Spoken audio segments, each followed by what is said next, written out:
Hello out there, I'm the oldest nerd, and a couple of things that we knew we were going to see when we drove up. First of all, we knew that the Doctor was going to regenerate. We knew this was going to be the last of the Jodie Whittaker series, the last of the Tribunal series of Doctor Who's, and we'll go back to Russell T. Davies beginning in the next year with a new Doctor and a new set of adventures. Now, in order to end this up, there's really not much you needed to know about the backstory, at least recently. There are some opportunities to have to go back and check your reference materials of past companions. Now, they had advertised early on that Janet Fielding, who played Tegan, and the actress who played Ace would be there, but we also saw in various scenes other companions that go all the way back to Ian Chesterton, who you would have to look up to know that it was him when he appears. We also have in other Doctors in holographic representations, which include but are not limited to Colin Baker and Peter Davison and Sylvester McCoy. And those are just some that we're going to see. We see all of the enemies, it seems like. We've got the Master, we've got the Daleks, we've got the Cybermen, and the Cybermen have some enhancements from what we've seen before. We also see some of our current occasional assistants that have come up in the series since Jodie Whittaker was there, like Vendor, for instance, and much, much more. We go all over the world. Not a complete list. Bolivia, Naples, Russia, Ecuador, various other places around the world that it takes place. We have, of course, out in space as well. There is a high-speed train that begins kind of the adventure, but all of it goes to missing artwork from various museums, and we come upon some of our friends who are noticing these omissions from art galleries that are quickly explained away as being up for restoration, even though some of them had only been restored months ago. So there are things that are arousing the suspicions of UNIT and other contractual agents of UNIT. So we get to see Kate Stewart.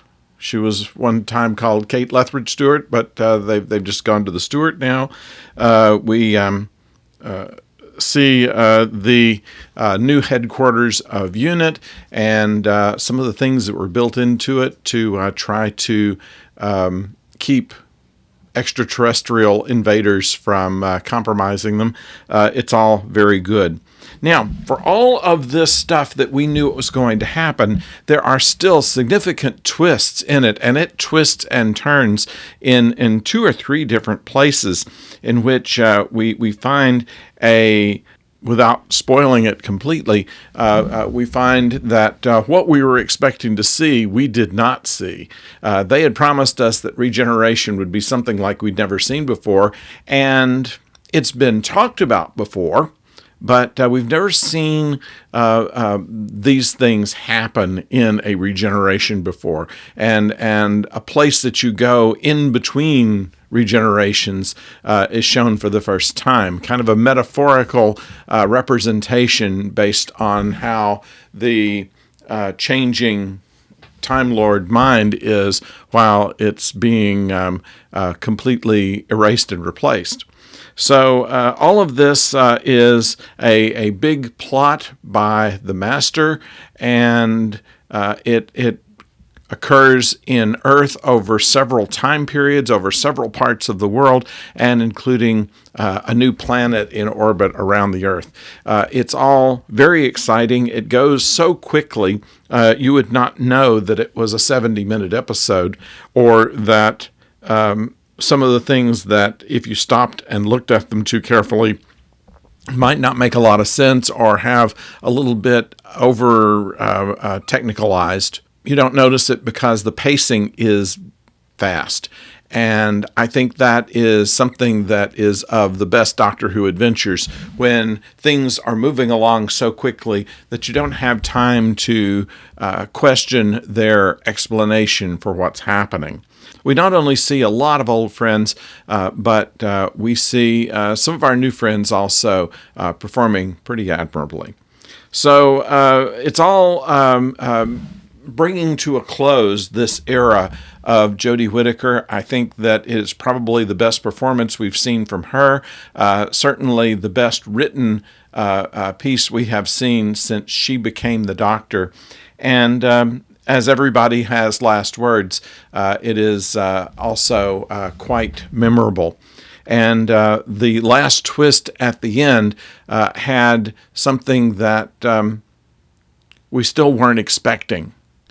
By the time we got there, it shouldn't have happened, and yet it did. And she had some nice parting words as she faced the sunrise, but that was quite a ride, and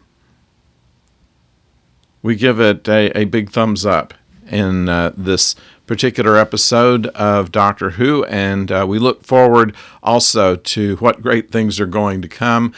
Some of this is going to have to be fixed once Russell T. Davies comes in, and so I see quite an interesting story arc that's going to get started in the early days of the next season of Doctor Who, which will come probably late in 2023. It's already starting to get filmed, and will be in full production by the middle of next month. So we're looking forward to what they have to offer us, and give a fond farewell to Jodie and to some of the past Time Lords who might not have had quite as good a send-off as they've been allowed here. So I'd like to know what you think about this. Who were you most happy to see? Who were you most surprised to see? Did any of this happen the way that you thought it would? Or did you think that we were just diverted a little bit too much from some of the public statements that were made before this came out? I think that no matter what you thought of before it started, you couldn't help but be surprised somewhere along here. So I recommend it if you haven't seen it already, and if you have, please leave some comments down in the comments area below. And if you have not subscribed or rung the bell so you know when the next video comes your way, please do so. We review not only Doctor Who, but Star Trek and various other science fiction television programs. Please subscribe and join us on our little ride here. As the new year comes about, we're going to be doing more videos, and we'll let you in on details about that. But until next time, don't go far.